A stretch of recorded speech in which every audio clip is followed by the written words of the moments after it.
하나님의 마음을 아는 데서 중보자의 영성이 나옵니다 라는 제목으로 함께 말씀을 나누도록 하겠습니다. 우리가 사는 이 시대의 가장 큰 문제 중에 하나가 저는 피상성이라고 봅니다. 피상성. 여러분, 피상성은 매우 피상적인 거죠. 그러니까 진정성이 결여되기가 쉽습니다. 여러분 보십시오. 오늘날 우리가 마음만 먹으면 언제든지 여러 관계들을 가질 수가 있죠. 특히 SNS를 통해서 우리는 신속하고 또 손쉽게 또 광범위하고 글로벌하게 얼마든지 관계를 맺을 수가 있는 시대가 우리 시대죠. 그러나 피상적이에요. 피상적이다 보니 어때요? 금방 식상해지죠. 또 금방 관계가 끝납니다. 시발성인 관계가 너무 많죠. 금방 변하죠. 금방 또 이동하죠. 팔로우 했다가 다른 사람한테 팔로우하고 인스타 들어갔다 나오고 우리 교회 유튜브도 계속 구독자가 늘었다 줄었다 막 왔다 갔다 합니다. 오늘 보니까 한 명 늘었던데 알람 구독 꼭 해주세요. 하여튼 그래요. 진정 어린 공감대를 형성하기가 어렵죠. 그때 아는 사람은 많은 것 같은데 몰라요. 우리는 타인으로부터 내가 어떤 자인지 진정으로 받아들여지지 않을 때, 그걸 느낄 때 격한 외로움을 겪습니다. 주변에 아무리 사람이 많아도 소용이 없어요. 여러분, 우리 주변에 그 유명한 스타들 이렇게 자살로 마감하는 분들 있죠. 정말 안타까운 소식 들릴 때마다 마음이 아픈데 자신을 진정 알아주는 자가 없다고 느낄 때 그 외로움의 무게를 버틸 수 있는 힘이 없는 거죠. 나를 진정 알아주는 자가 없을 때 우리는 견딜 수 없는 외로움을 겪습니다. 외로움은요, 자존감을 떨어뜨려요. 자존감이 떨어지면 행복하지 않습니다. 뭔가 우울해요. 왠지 모르게 우울해요. 그리고 기쁨이 없어요. 얼굴에 기쁨이 없고 내가 존재해야 할 이유, 가치, 의미, 그거를 우리 상실할 때 허무해지죠. 뭔가는 다 얻은 것 같은데 그렇게 허무해요. 그렇게 헛헛하고 그렇죠. 견딜 수 없는 존재의 가벼움 속에 시름시름 앓게 되죠. 오늘날 현대인들이 겪는 아픔이고 또 고통이 바로 이런 것들입니다. 격한 외로움, 우울함, 또 어떤 존재의 가벼움, 이런 것들이 현대인들을 옥죄고 있는 고통이고 아픔이죠. 몸이 아픈 게 아니에요. 마음이 아프고 영혼이 아파요. 그래서 몸도 아파요. 여러분, 마음과 몸이 아프면 몸도 아파지는 거 알죠? 이 마음이 병들면 이거 너무 힘든 거죠. 이거. 여러분, 우리는 무엇에 그리 바쁜지 조금도 오래 머물러 있지를 못합니다. 피상성을 극복할 시간이 필요한데 그런 시간조차 내주지 않고 무엇인가에 쫓기듯이 그렇게 정신없이 살아갑니다. 한 주간도 여러분 한번 보세요. 정신없이 지나가지 않았어요? 돌아서면 또 한 주간 지나가고. 뭐에 우리가 그렇게 바쁘게 사나? 그때 우리는 깊이 들여다보지를 못합니다. 저는 요즘에 아내하고 이 남한산성에 자주 올라가거든요. 오랜만에 이렇게 오르다 보니까 이게 코스모스가 피었더라고요. 그 속에서 이게 얼마만이야? 이런 생각이 드는 거예요. 뭐 봤겠죠. 근데 차를 타고 다니니까 이게 봐도 본 것이 아니죠. 걷다 보니까 코스모스를 만납니다. 만나니까 머뭅니다. 머물면서 한참을 찬찬히 들여다봅니다. 찬찬히 들여다보니까 그 코스모스 꽃잎 안에 이 벌이 있더라고요. 여러분, 요새 벌 많이 사라진 거 아시죠? 벌이 있더라고요. 그러면서 예전에 어렸을 때 생각이 납니다. 시골에서 코스모스가 그 양쪽 신장로라 그랬거든요. 아스팔트도 안 깔린 그 신장로, 그 길 그냥 먼지 펄펄 나는 그 신장로에 그 코스모스가 이렇게 피우면 쭉 보면 거기에 그렇게 꿀벌들이 많았어요. 그런 그거를 손으로 잘 잡으면 여기서 잡힙니다. 여러분 해보셨나요? 그러면서 막 이렇게 하면서 놀았습니다. 이래다가 된통 쏘입니다. 그러면 뭐 손이 양쪽 손이 그냥 텅텅 보면 집에 가면 엄마한테 꿀밤 한 번 받고 거기 된장 쪼그덕쪼그덕 이렇게 잔뜩 발라서 그렇게 버팁니다. 막 울면서 버티는 거죠. 오랜만에 이제 동심의 세계가 기억이 나는 거죠. 여러분, 피상성을 조금이라도 벗어서 보려고 하면 안 보이던 게 보이고 안 들리던 게 들리고 모르던 게 또 알게 되는 그런 일들이 있어요. 여러분, 함께 있다고 함께 있는 게 아니에요. 여러분, 한 주간 살면서 뭐 수년 또 수십 년을 함께 살면서 여러분, 남편들 얼굴을 깊이 들여다본 적 있으세요? 여러분, 남편들이 평생 어떤 삶을 살아왔는지, 세상에서, 바깥 세상에서 어떻게 살아왔는지 여러분 아십니까? 아는 것 같은데 모르는 게 더 많아요. 어떻게 이 사람이 70평생을 살아왔는지 여러분 깊이 들여다봅니까? 잠잘 때 그 얼굴 쳐다본 적 있으세요? 아마 남편이 자기 전에 먼저 자는 분 계실 수 있어요. 한번 깊이 들여다보세요. 남편의 주름 하나하나에 어떤 시간들이 속해 있는지. 여러분, 여편네라고 그러잖아요. 옆에 있는 내 편, 우리 아내. 여러분, 아내의 얼굴을 깊이 들여다본 적 있나요? 어느덧 아내가 예전의 아내의 얼굴이 아니잖아요. 그 아내가 여러분들 보지 않는 곳에서 훌쩍훌쩍 울고 있는 거 본 적 있으세요?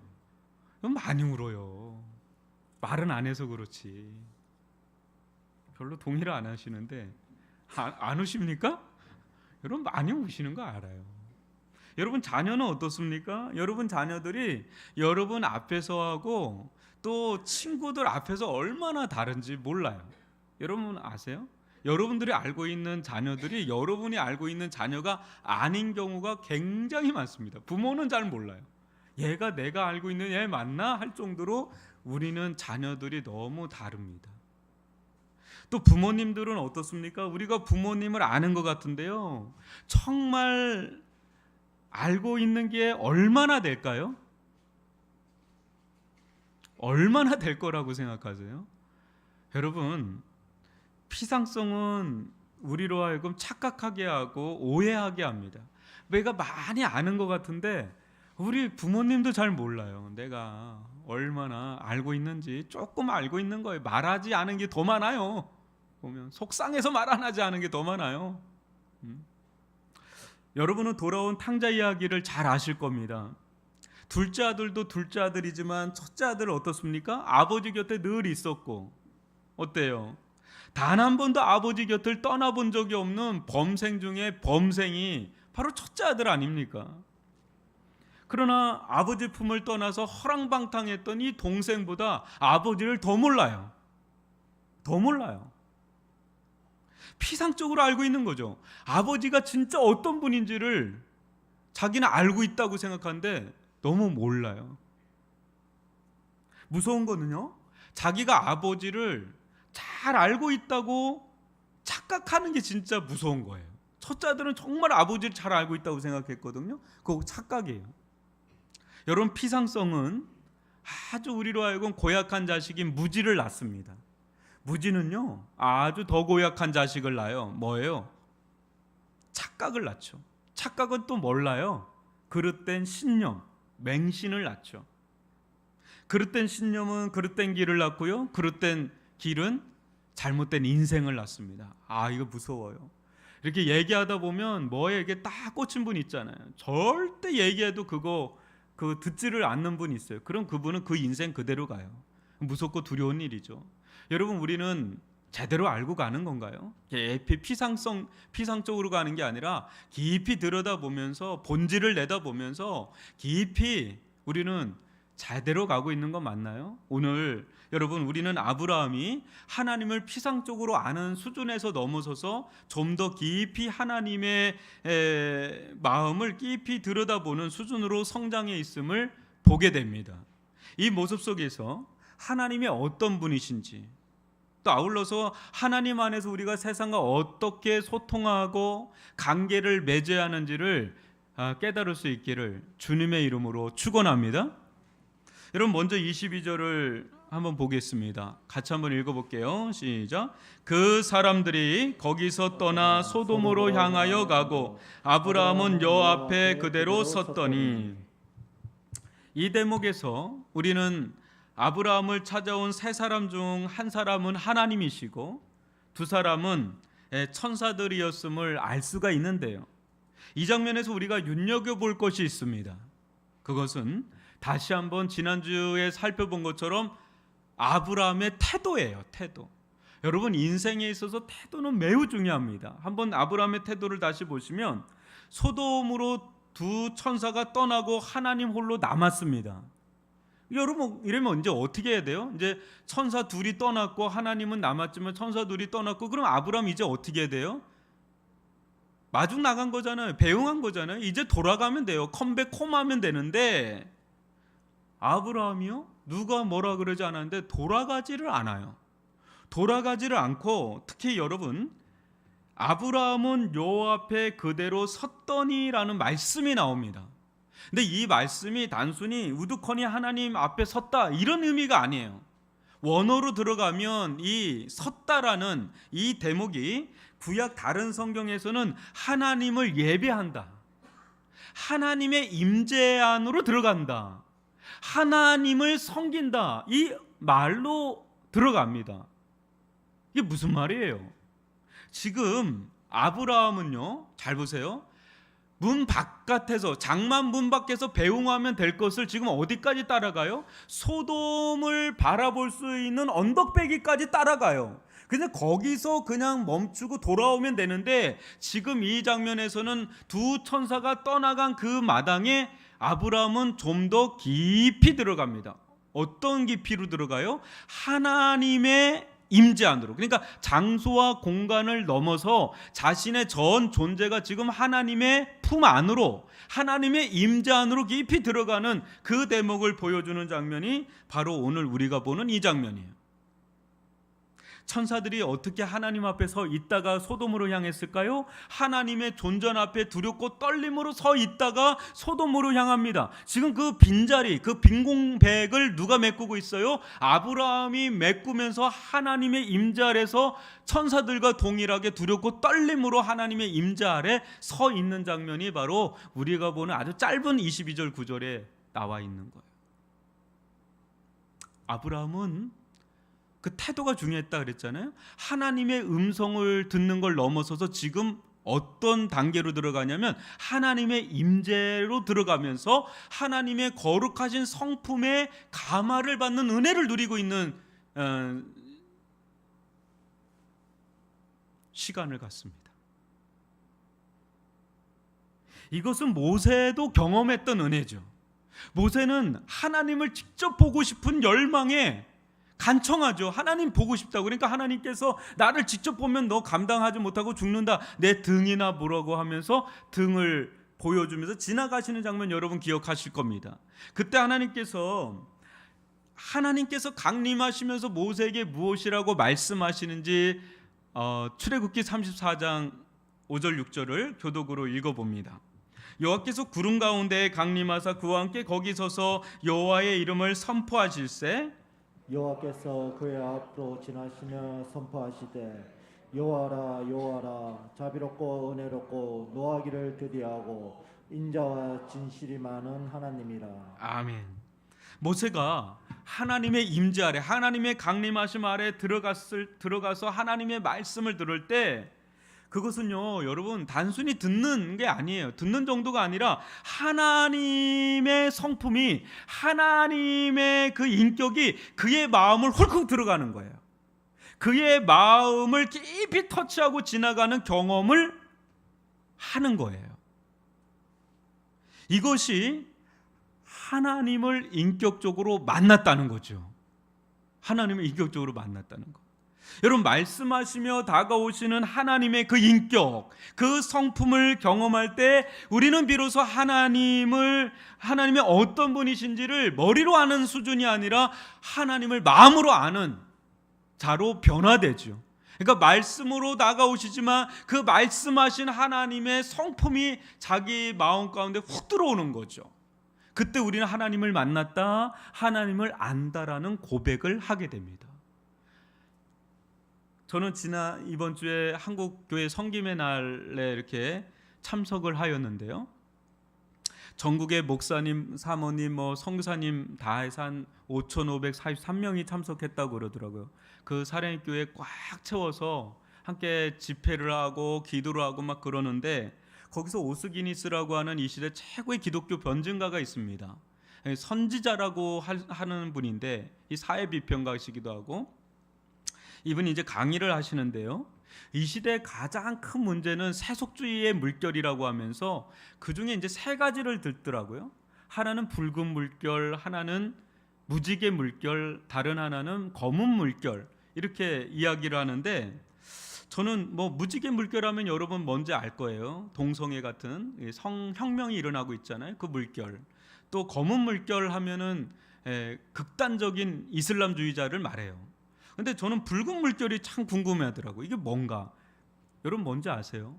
붉은 물결, 레드 웨이브라고 하는데, 이게 문화 막시즘이에요. 그래서 저도 이 문화 마르크스주의인데 이거 처음 들어봤어요. 이게 뭔가 싶어가지고 이걸 좀 찾아봤거든요. 우리나라에서 이 부분에 아주 탁월한 분 중에 한 분이 김정희 대표라고 하는 분인데, 이분이 이 시대 이제 젊은이들을 대상으로 사역을 하고 있는 분이에요. 근데 이분이 간증을 하는데 자기는 3대째 모태신앙자래요. 그리고 교회에 가서 예배 반주를 하는 사람이고 새벽 기도를 드리는, 어릴 때부터 그렇게 자랐대요. 그런데 한 번도 교회를 빠진 적이 없지만 자기는 주사파에서 활동을 했던 적이 있었다고 그래요. 전 주사파 얘기는 들었지만 그렇게 활동하고 있는지는 몰랐는데, 그 주사파 안에서 주체 사상 있죠. 항장엽이 쓴 주체 사상을 공부하고 가르치고 그걸 전파하고 그 안에 또 등급이 쭉 있어서 그것들이 엄청나게 한국 안에서 활동을 하고 있다. 거기서 자기는 깊이 관여해서 활동을 했던 자매였대요. 그래서 자기의 조국은 오랫동안 북한이 나의 조국이고, 자기는 마르크스가 자기에게는 신봉자였다 그래요. 근데 부모님은 몰랐대요. 자기가 그렇게 하고 있는지를 전혀 몰랐대요. 감쪽같이 속이고 그렇게 수년 동안을 활동을 했다 그래요. 그러던 어느 날 기도원에서 억지로 따라간 겁니다. 억지로 따라 기도원에 갔는데 하나님의 음성이 들려왔다 그래요. 이사야서 42장 8절. 내 영광을 다른 자에게, 내 찬송을 다른 우상에게 주지 아니하리라.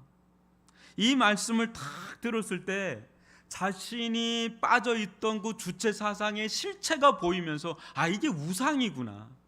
그러면서 참되시고 살아계신 하나님께로 돌아오는 회개를 경험하면서 그는 자신이 이 세상 가운데 어떻게 살았는지가 다시 쫙 보이면서 그렇게 회개가 나오면서요, 그런 가운데 하나님의 마음이 막 밀려 들어오는데, 이 시대를 향한 하나님의 마음이 자기 마음 가운데 너무 아프게 다가와서 젊은이들 가운데 문화 막시즘, 문화 마르크스주의에 제가 다 얘기하기가 어렵습니다. 오늘날 얼마나 이게 강범위하게 퍼져 있는지 말하면 놀라울 정도인데, 여하튼 간에 거기에 지금 사역을 하면서 청년들을 이렇게 주님에게로 이끌어가는 그 사역을 한다고 하는 그 간증을 들으면서 제가 너무 감사가 되더라고요.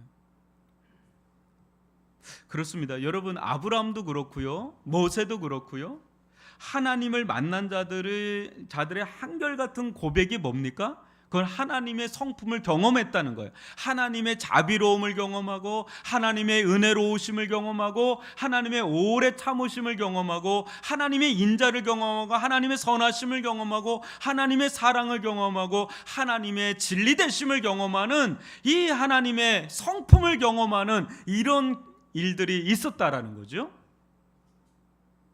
그때 어때요? 하나님의 성품에 눈이 떠질 때 우리는 어떻게 됩니까? 모든 삶이 하나님의 영광을 위한 초점이 맞춰지게 되죠. 여러분, 하나님의 성품을 경험하고 하나님의 영광을 만난 자들은 하나님을 위해서 살고자 하는 영적인 초점이 맞춰지게 되죠. 그때 방황이 끝나버립니다. 헤매지 않아요. 여러분, 우리가 하나님을 깊이 만나게 되면 그분을 더 알고 싶습니다. 그리고 그분에게 더 가까이 가고 싶습니다. 가까이 가고자 하는 마음으로 그분에게 더 가까이 가면 그분의 성품이 더 크게 다가옵니다. 하나님의 위대하심이, 하나님의 영광이, 하나님의 그 선하심이, 그 사랑이 더 크게 다가옵니다. 그러면 그럴수록 어떻게 돼요? 시간이 지나면 지날수록 하나님의 아름다운 성품을 닮아가는 아름다운 성도들로 변해져 가는 거죠. 그것이 인생의 열매고, 그것이 삶의 열매고, 그것이 신앙의 열매인 줄 믿습니다. 여러분, 우리의 열매가 뭔지 아세요? 성품의 변화예요. 근데 우리의 성품이 어떻게 변하겠어요? 하나님의 성품을 경험할 때 그분을 닮아가면서 우리의 성품이 아름답게 변화되어져 가지요. 여러분, 그래서 이렇게 나이 이렇게 지긋하게 드셨는데 그렇게 덕스러운 분들 보면 얼마나 아름답고 곱게, 참 저분은 잘 신앙생활 잘했다, 이런 분들이 많잖아요. 그죠? 그런 분들 보면 그게 아름다운 열매예요. 그 열매가 그걸로 하나님 품에 안기는 거예요. 그 열매. 그런 은혜를 누릴 수 있기를 주님의 이름으로 축원합니다. 저는 저나 우리 모두 하나님을 피상적으로 알지 않기를 바랍니다. 피상성은 우리를 무지와 착각에 빠지게 합니다. 오해와 오류에 갇히게 하지요. 그릇된 신념과 맹신에 빠지게 합니다. 그때 하나님을 아는 것 같은데 모릅니다. 여러분, 하나님을 잘못 믿잖아요. 엉뚱한 짓 합니다. 아주 이상한 사람 됩니다. 교회에서도 아주 이상한 사람이 있어요.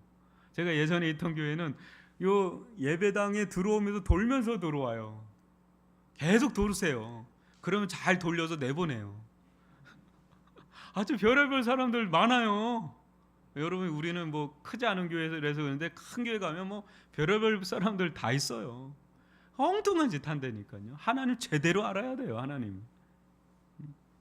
여러분, 이 하나님을 제대로 모른 채 막 살아가면 잘못하면 율법주의자가 돼요. 잘못하면 종교주의자가 돼요. 잘못하면 도덕주의자가 돼서 막 사람들을 막 그냥 정죄하고 판단하는데 일등공신돼요. 그거 잘못된 거예요. 신앙이 잘못된 거예요. 또 잘못된 사람들이 있죠. 세속주의자들. 겉으로는 신앙의 무늬를 가지고 있는데 속은 아주 세상적인 사람. 어떻게 보면 세상 사람들보다 더 세상적인 사람들 있어요, 없어요? 있어요, 여러분. 그게 잘못된 거죠.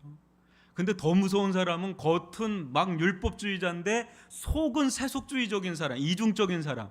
이 사람들이 제일 무서운 사람들이에요. 근데 이거 누가 아는지 아세요? 여러분, 자녀들이 알아요. 자녀들이 알아요.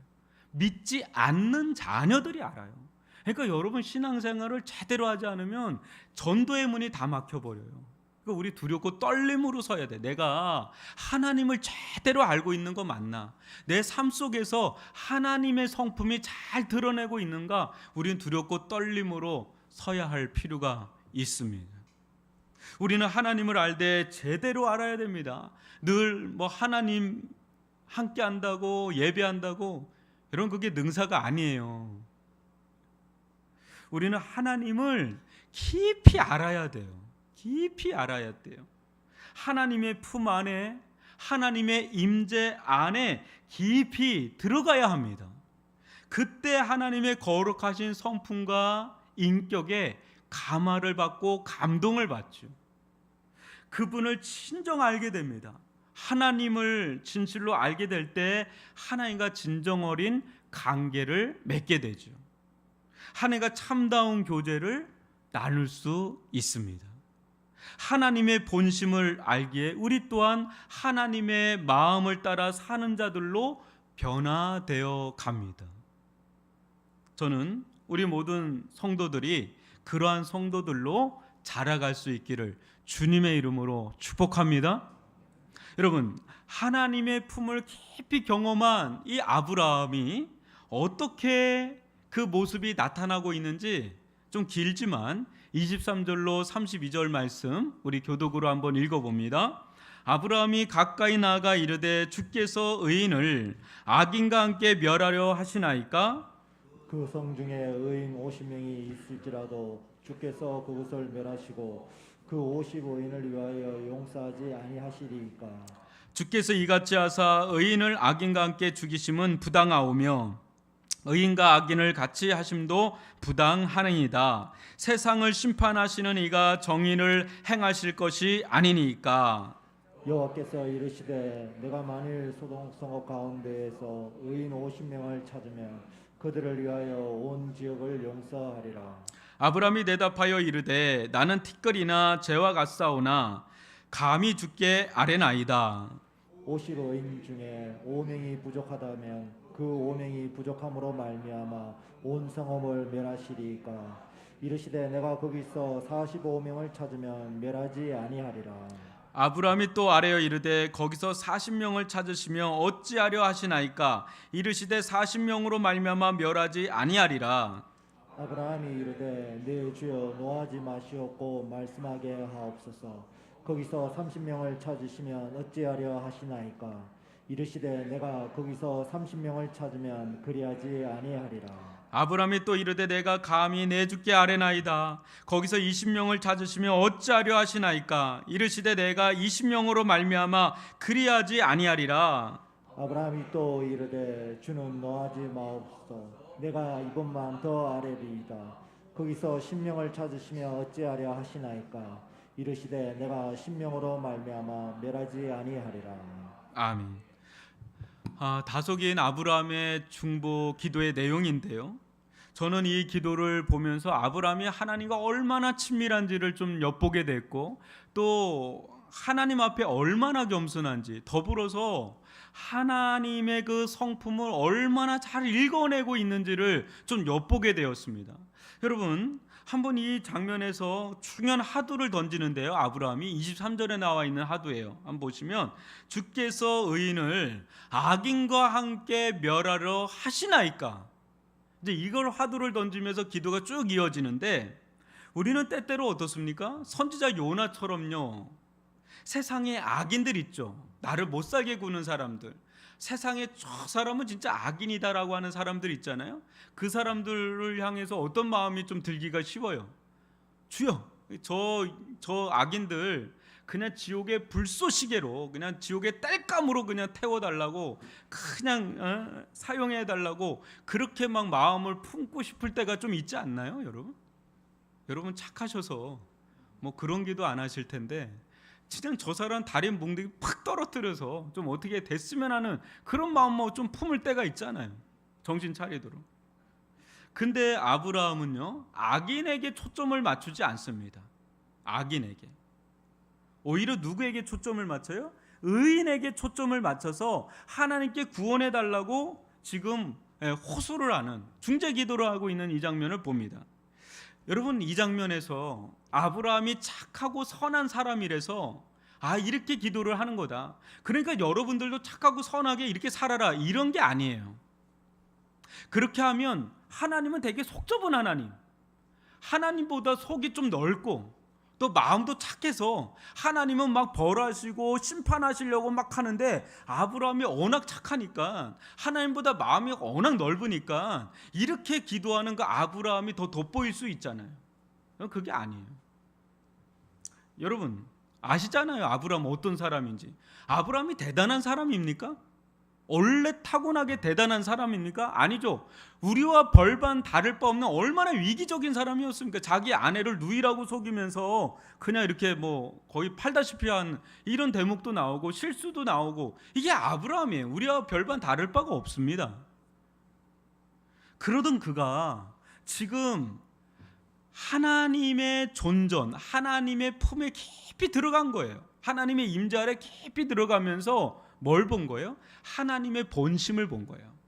소돔과 고모라를 향한 하나님의 마음, 하나님의 심장, 펄떡펄떡 뛰고 있는 소돔과 고모라를 향해서 펄떡펄떡 뛰고 있는 하나님의 그 심장을 본 겁니다. 하나님의 마음을 본 거죠. 그러니까 하나님의 마음을 헤아린 거예요. 하나님의 마음을 헤아린 채로 하나님께서 진짜 원하시는 건 뭐라는 걸 안 거예요? 이 소돔과 고모라 성을 멸하는 게 아니라 소돔과 고모라 성을 구원하는 게 하나님의 마음인 거를 안 거예요. 그러니까 아브라함이 그 마음을 아니까, 헤아리니까 하나님께 나아가서 기도하는 거예요. 그러니까 그 기도를 하나님이 어떻게 해요? 다 들어주시잖아요. 하나님께서 소돔과 고모라를 아예 그냥 멸하기로 작정했다면 아브라함의 기도를 들을 필요가 있나요? 50명, 40명, 45명, 40명, 30명, 20명, 10명 계속 다운되는 그 기도를 들을 필요가 없죠. 근데 하나님은 다 들어주세요. 그래 마지막으로는 10명에서 멈출 때 10명만 있어도 내가 그 성을 멸하지 않겠다고 약속하잖아요. 10명은 완전수예요. 이것이 하나님의 근본 본심이라는 겁니다. 이 소돔과 고모라를 향한 하나님의 본심, 그거를 아브라함이 본 거예요. 그 하나님의 마음 깊은 곳에 들어가서. 여러분, 하나님의 본심은 온 세상이 심판에 이르지 않기를, 멸망하지 않기를 원하는 게 하나님의 본심이에요. 하나님의 마음이에요. 여러분, 디모데전서 2장 4절 한번 보십시오. 하나님은 모든 사람이 구원을 받으며 진리를 아는 데 이르기를 원하시느니라. 이게 하나님의 마음이란 말이에요. 하나님의 본심. 또 베드로후서 3장 9절도 보시면 주의 약속은 어떤 이들이 더디다고 생각하는 것 같이 더딘 것이 아니라 오직 주께서는 너희를 대하여 오래 참으사 아무도 멸망하지 않고 다 회개하기에 이르기를 원하시느니라. 이게 하나님의 마음이란 말이죠. 하나님의 이 마음이 가장 잘 드러나는 곳이 바로 십자가입니다. 하나님은 십자가 상에서 보면 아브라함의 청을 무시합니다. 여러분, 아브라함이 청한 마지막에 몇 명이라 그랬죠? 10명이잖아요. 의인 10명만 있으면 저 성을 멸하지 않겠습니까? 그렇게 하겠다 그래요. 근데 하나님은 십자가에서 그 청을 거절합니다. 더 심하게 나아갑니다. 하나님은 더 이상 물러설 수 없는 마지막 리미트를 정하셔요. 뭔지 아세요, 여러분? 하나님은 이 세상에서요, 이 세상에서 10명이 아니라 단 한 명의 의인만 있어도 심판하지 않겠다고 하는 자리가 십자가입니다. 그러나 여러분, 이 세상에 단 한 사람이라도 의인이 있습니까? 지금 아브라함에게 찾고자 하는 그 10명의 의인이 아니라 지금 단 한 사람이라도 이 세상에 단 한 사람이라도 의인이 있냐 말이에요. 여러분, 의인이 있습니까? 소돔과 고모라 성을 정죄하고 판단할 만큼 의인이 있냐 말이에요. 여러분, 우리 의인이에요? 여러분, 우리가 소돔과 고모라보다 좀 나은 의인 맞습니까? 그 정도로 괜찮아요, 우리가? 도찐 개찐 아니에요? 조금 더 나은 것뿐이지 우리는 의인 아닙니다, 여러분. 한번 로마서 3장 10절로 12절 제가 읽어드립니다. 기록된 바 의인은 없나니 뭐라 그래요? 하나도 없다 그래요. 깨닫는 자도 없고 하나님을 찾는 자도 없고 다 치우쳐 함께 무익하게 되고 선을 행하는 자는 없나니 하나도 없도다. 하나도 없어요, 여러분. 우리 의인 아닙니다, 여러분. 그러나 다행히도 한 사람이 있습니다. 바로 하나님의 아들이시나 우리와 같은 육신의 몸을 입고 오신 예수 그리스도. 예수 그리스도는 이 세상에 유일하게 죄가 없으신 완전하신 의인이십니다. 그런데 왜 아무 죄 없으신 예수님께서 채찍에 맞으시고 십자가 위에서 살이 갈갈이 찢기시고 모든 피를 쏟아내신 것입니까? 의인이시잖아요. 죄가 없으신 분이시잖아요. 만약 무고한 이 의인을 하나님께서 심판하시는 것이라면, 만약 이 아무 죄 없으신 이 의인을 하나님께서 진노하여 죽이시는 것이라면 아무리 하나님이라도 그 하나님은 불의하신 하나님이시죠. 그러나 하나님도 불의하신 분이 아니시라면 이 십자가는 도대체 무엇 때문에 지신 것입니까? 도대체 이 십자가는 누구의 불의를 처리한 십자가이냐 말이죠. 예수님은 아무 불의가 없는 완전하신 의인이신데 과연 이 십자가는 누구의 때문에 일어난 사건인가? 하나님은 불의하지 않으신 분이라면. 여러분, 십자가는 예수 그분의 죄 때문에 일어난 사건이 아닙니다. 십자가는 죄 없으신 예수가 아니라 온 세상 모든 불의한 죄, 즉 우리의 죄를 짊어진 예수, 바로 그 예수를 처벌하시고 온 세상을 구원하신 자리가 바로 십자가의 자리인 줄 믿습니다.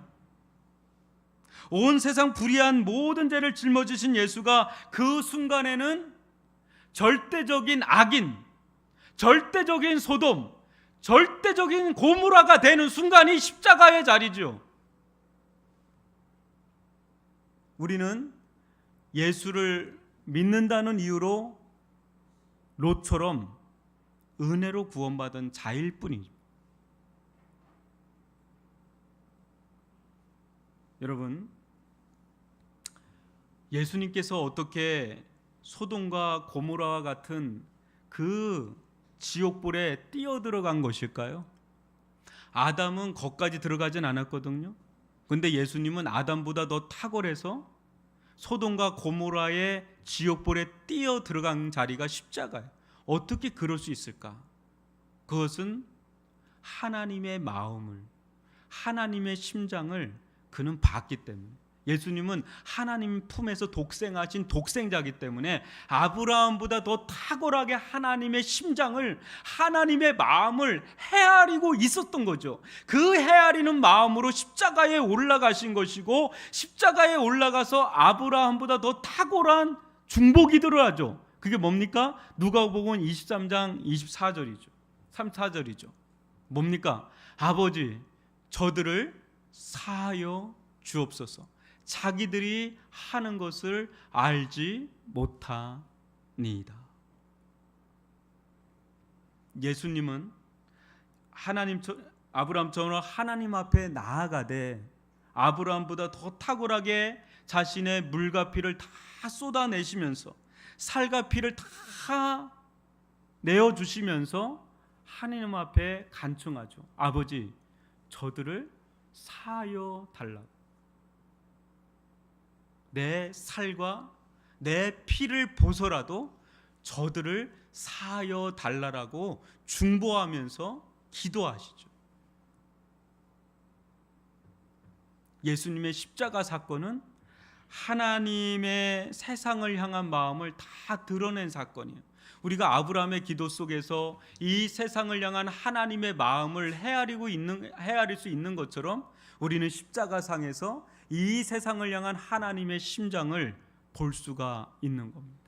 하나님은 이 세상을 구원하시고자 사랑의 그 마음을 예수님을 통해서 내비쳐 주신 자리, 그 자리가 십자가의 자리다라는 것입니다.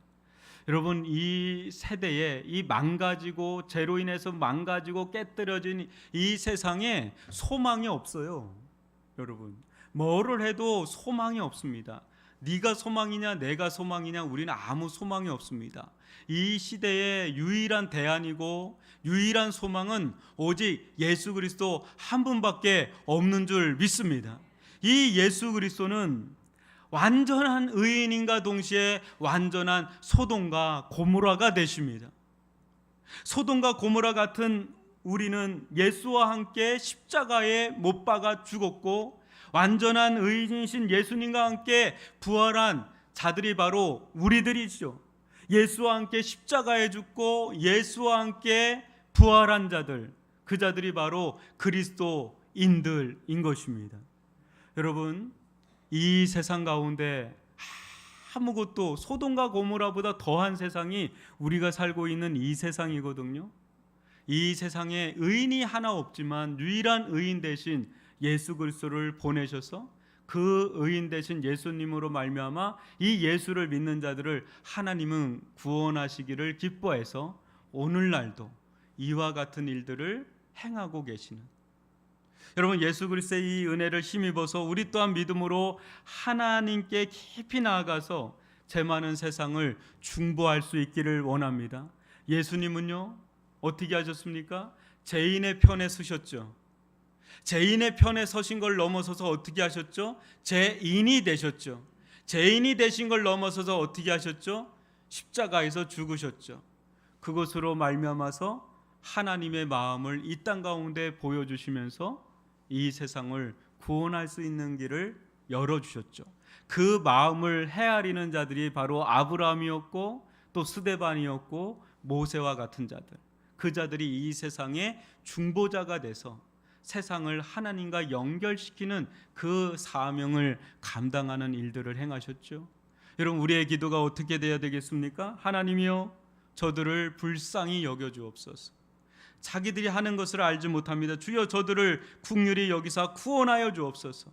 하나님의 마음을 품게 해달라고, 예수의 심장을 가지게 해달라고, 그 마음을 품고 세상을